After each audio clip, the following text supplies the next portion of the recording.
ये तो घोर अपराध है। भगवान का नाम तो गुप्त ढंग से मन में लिया जाना चाहिए और इन लोगों ने दिन रात जोर जोर से हरे कृष्णा का कीर्तन लगा रखा है। हाँ, ये सब उस निमाई पंडित का किया धरा है। जब से गया से दीक्षा लेकर आया है, पहले खुद पूरे दिन पागलों की तरह हरे कृष्णा करता था और अब पूरे नवद्वीप का यही हाल है। पूरा दिन भगवान के नाम और इनके ढोल मंजीरों के अलावा पूरे नवद्वीप में कोई आवाज सुनाई ही नहीं देती। अरे सिर में दर्द कर दिया है इन वैष्णवों ने मेरा। एक काम करते हैं, एक आदमी है जो हमारी बात जरूर सुनेगा और इनके हरे कृष्णा कीर्तन में हमेशा के लिए रोक लगवा देगा। कौन? चांद काजी। चलो हम चलते हैं उनके पास और इस निमाई पंडित और उसके वैष्णव अनुयायियों की शिकायत करते हैं।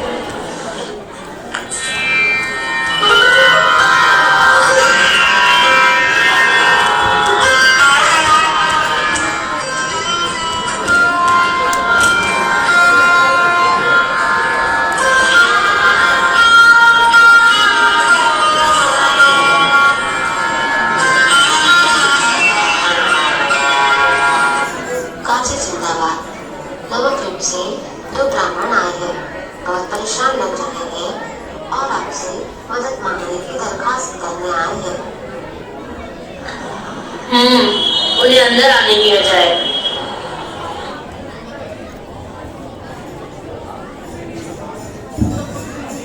काजी जिंदाबाद, काजी जिंदाबाद। अस्सलाम वालेकुम काजी। वालेकुम सलाम। हुजूर, हमारी मदद करिए। आप ही हम बेबस प्रजा के रक्षक हैं। हमारे लिए तो आप ही अल्लाह के प्रतिनिधि हैं। आपके सिवाय हमारा है ही कौन? मदद करिए, मदद करिए। क्या हुआ बताओ।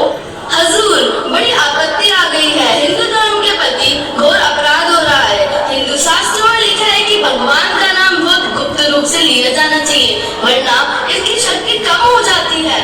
नवद्वीप में एक निमाई पंडित है, उसने संकीर्तन आंदोलन शुरू करा है, जिसके चलते नवद्वीप में सभी ने दिन रात जोर जोर से हरे कृष्णा का कीर्तन शुरू कर दिया है।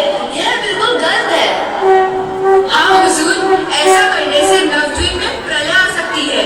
ये भगवान विष्णु की योग निद्रा में उन्हें परेशान कर रहे हैं, इतनी जोर जोर से उनका नाम लेके। हम इतने ज्ञानी पंडित हैं, हमारे बाप दादा सभी ब्राह्मण थे, इतनी पुश्तों से हम ब्राह्मण हैं। ये देखिए, अरे हम शास्त्रों का ज्ञान नहीं होगा हमें तो और किसको होगा? लेकिन इस निमाई और उसके अनुयायियों ने सबकी बुद्धि धो दी है और हमारी कोई सुनता ही नहीं है। कुछ और लोग भी आए थे हमारे पास इस समस्या को लेके। कोई बात नहीं, मैं खुद जाके इस कीर्तन को बंद करवाऊंगा।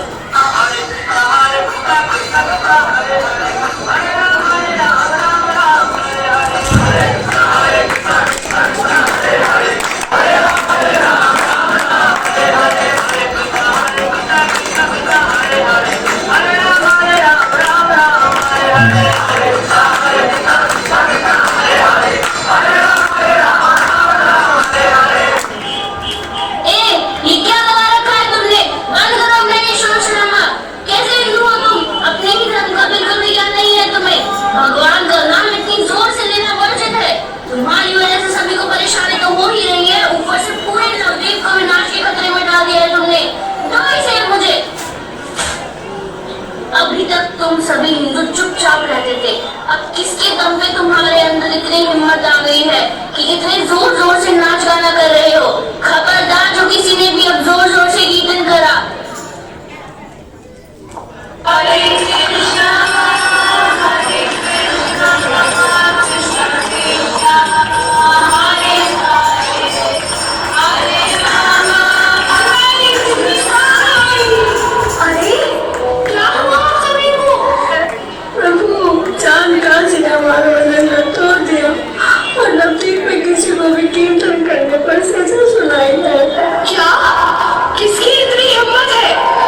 वो हरे कृष्णा आंदोलन को रोक सके।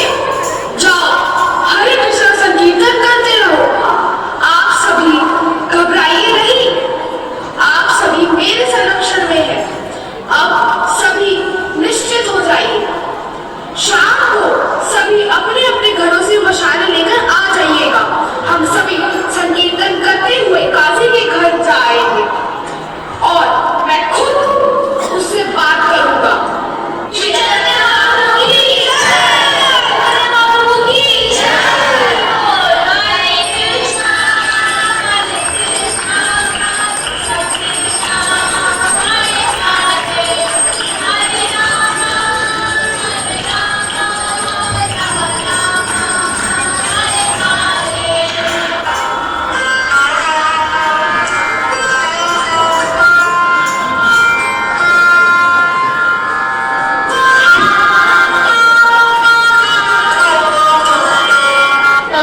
अब तुम दोनों जाओ, कक्ष के बाहर खड़े होकर पहरा दो ताकि मैं आराम से सो सकूं। जी हुजूर।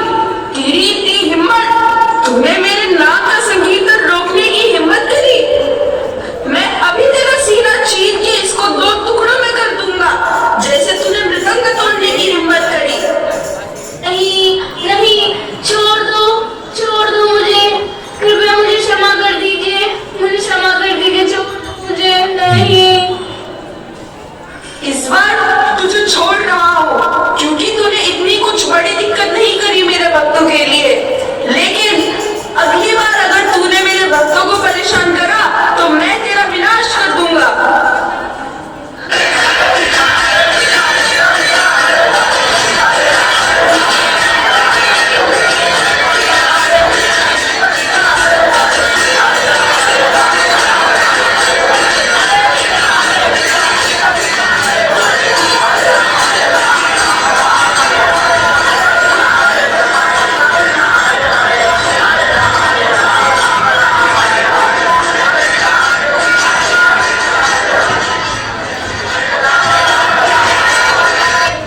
ये शोर कैसा है?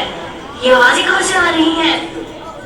चांद काजी बचाइए बचाइए, महल के बाहर गौरहरी वैष्णवों का समुद्र लेके आए हैं और सभी बहुत गुस्से में हैं। वो आपसे मिलना चाहते हैं। आप आके हिमाय पंडित से बात करिए वरना वो लोग गुस्से में सब कुछ बर्बाद कर देंगे।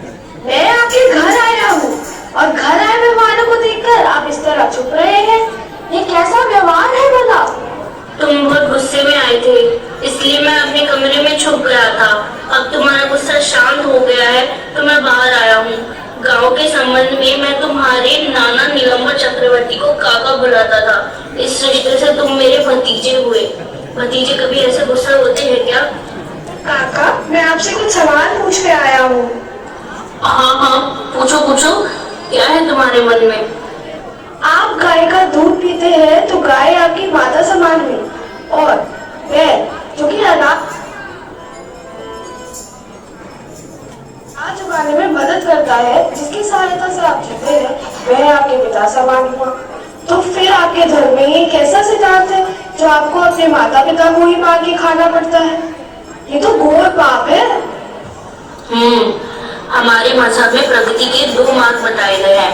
प्रवृत्ति मार्ग जिसमें भोग करने में कोई रोक नहीं है और दूसरा निवृत्ति मार्ग जिसमें भोग करने में रोक है। निवृत्ति मार्ग में पशुओं का वध मना है।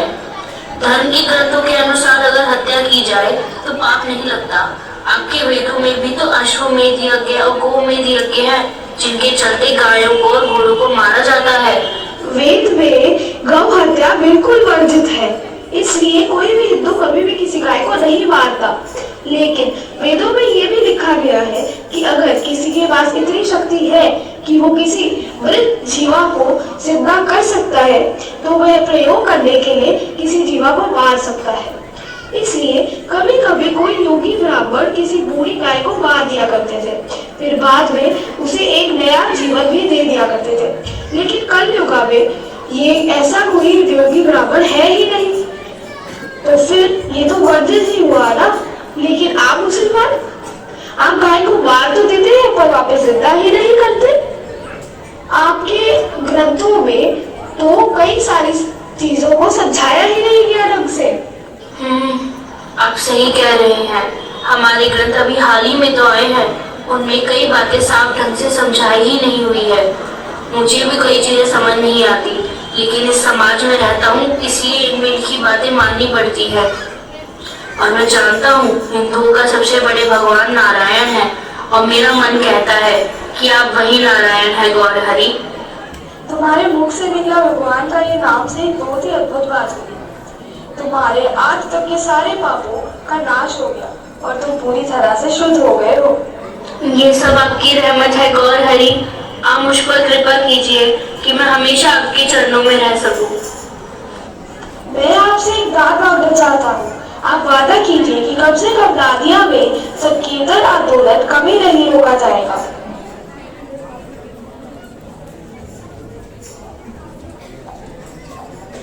ले लीजिए, आप इसे संकीर्तन में अपने पास रखिएगा।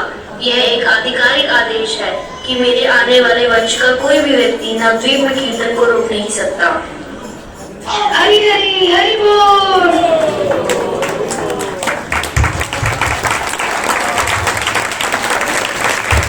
हरी हरी बोल। ये बहुत ही सुंदर ड्रामा था ITF की बच्चों के द्वारा। तो एक बार प्लीज इनको हरी हरी बोल बोल के एकदम सामने धन्यवाद करें। हरी हरी बोल, हरी हरी बोल, हरी हरी